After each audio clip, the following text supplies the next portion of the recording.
A gente hoje tem na minha clínica, né, a Ânima, aqui na Barra da Tijuca. Eu tenho muito orgulho desse grupo que eu faço parte, que eu ajudei a fundar. Eu sou um dos fundadores da clínica, junto com um colega meu dermatologista, um urologista e uma médica de medicina integrativa. Nós começamos esse projeto e hoje ele conta com 14 profissionais de uma Que equipe legal. multidisciplinar. A paciente hoje passa por mim com diagnóstico de SOP, ela recebe toda essa orientação que eu te falei aqui falei para essas pessoas todas que nos ouvem, Exatamente. inclusive. E o Explico. dermatologista já sabe como tratar essas espinhas, Exato. né, o pelo, isso tudo, porque vem junto, né? Exatamente. Meu dermatologista, meu amigo dermatologista não vai simplesmente passar uma pílula e jogar o Ex- problema para frente.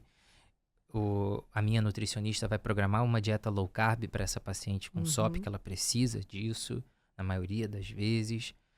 A minha fisioterapeuta pélvica vai tratar as mulheres, não com SOP, mas com endometriose, que tem dor na relação, tem alterações de micção, de evacuação por causa da endometriose, que tem disfunção sexual associada. O meu psicólogo vai acompanhar essas Uhum. pacientes que vão lidar agora com os dramas de não conseguir emagrecer pela SOP, acne, queda de cabelo, insegurança quanto ao futuro reprodutivo, maior risco de Ansiedade, depressão e depressão, ansiedade. exatamente. Se a gente precisar operar endometriose, eu tenho meu cirurgião que opera junto comigo. E eu Que tenho hoje em muito dia é orgulho feito desse com a maioria projeto. com vídeo, né? Videolaparoscopia, a gente não pode aceitar Exatamente. mais operar endometriose Aberto, aberto, pelo imagina. amor de Deus. E aí eu tenho muito orgulho disso. E quais são as maneiras eficazes de tratar a SOP? Equipe multidisciplinar Disciplinar. e E ter mudança essa de estilo de vida. consciência de que é um problema complexo metabólico, não É isso está aí. isolado, né? E é pra sempre. Ah, quando eu entrar na menopausa, então que maravilha. Isso acaba a preocupação. Não, que aí começa o risco do diabetes e da hipertensão. E a gente tem que manter essa Exatamente. boa programação. E vai funcionar, o que funciona para o SOP hoje vai funcionar para a Para menopausa síndrome também. metabólica depois. Exatamente. A SOP, ela precisa urgentemente, já existe uma campanha para isso.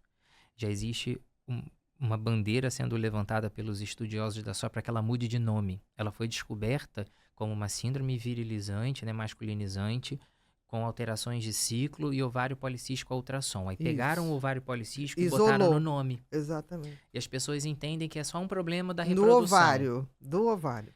O nome da SOP certo deveria ser Síndrome Metabólica Anovulatória. Isso deveria ser o nome completo da SOP.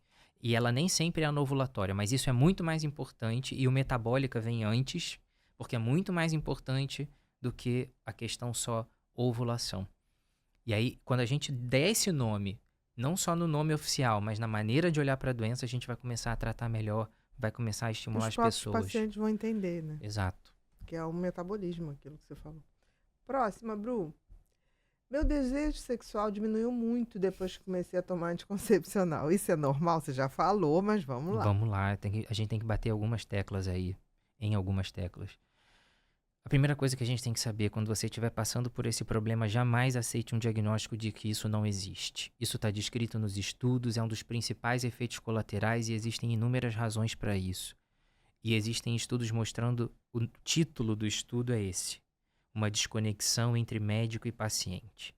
Esse estudo pegou um recorte de mulheres que parou a pílula por efeitos no humor e na sexualidade e entrevistou-as sobre o ponto de vista de: quando você apresentou esse sintoma para o médico, ele reconheceu que poderia ser a pílula, ela tinha esse Sim. sintoma, parou e melhorou.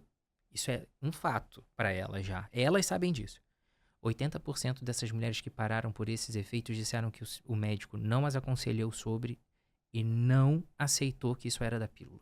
Isso é muito grave. Com certeza. Porque essas mulheres estão envoltas num ciclo de culpa gigante, achando que elas nasceram com um defeito de fábrica, que elas não se interessam pelo seu marido, que elas estão doentes. Mas isso é só um efeito colateral de um remédio que pode ser tirado. E por que isso acontece? A gente tem todas essas questões existenciais e evolutivas que a gente já falou, mas a gente tem um monte de coisa. A gente perde a alopregnenolona, esse metabólito da progesterona natural, nossa, né, da mulher, na verdade, que é facilitador do GABA e que gera esse efeito tranquilizador de bem-estar nesse ponto.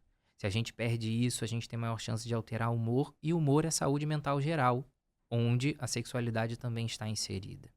A gente tem o bloqueio do cortisol, que atrapalha a qualidade desse relacionamento. Mais um ponto.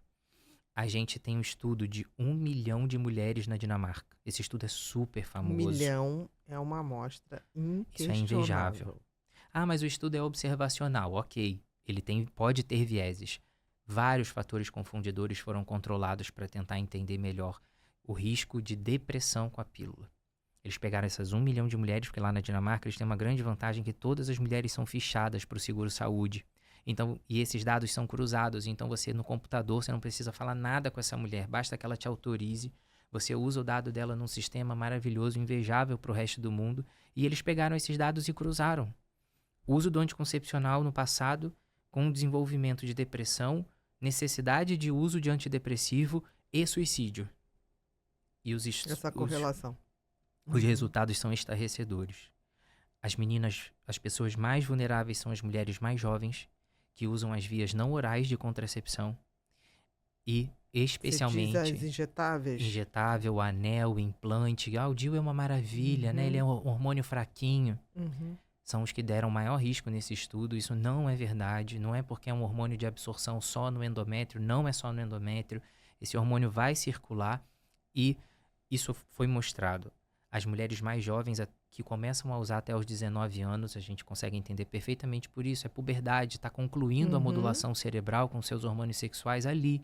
Se você interrompeu esse curso, você vai deixar sequelas para a vida toda. E foi o que outros estudos de 2024 mostraram. As pílulas de progesterona isolada, dentre elas o Dienogest, que é um dos mais usados para tratar endometriose, é uma das que mais aumentou o risco de depressão nessas mulheres jovens, até 50% a mais de risco na média de todas as pílulas, de todos os hormônios, na verdade. Então a gente não está falando de uma coisa inócua e não é culpa sua isso. Você precisa de um profissional que reconheça que isso está acontecendo e que ele saiba te oferecer alternativas, porque você não merece ter uma vida sexual medíocre porque você está preocupada com seu futuro reprodutivo. Existem alternativas confiáveis sem hormônio e você merece ter isso. Além de toda essa bagunça de cortisol, de GABA, a gente tem diminuição do acionamento de áreas de recompensa, de vias neuronais dependentes de dopamina e serotonina. Tem diminuição da ocitocina, que está relacionada à capacidade de agir, de sentir orgasmo e fazer vínculo. Então, como é que a gente vai dizer que não tem relação? Tem muita relação. Diminui lubrificação vaginal e aumenta a dor na relação. Isso são os estudos que mostram, não é minha opinião, né? E você precisa dar isso na mão dessa paciente para ela falar, caramba, vamos considerar aqui as opções, as possibilidades. Então. E realmente isso aconteceu comigo, então não é culpa minha. Eu não estou com defeito. Eu só quero me livrar disso para acabar com esse efeito colateral.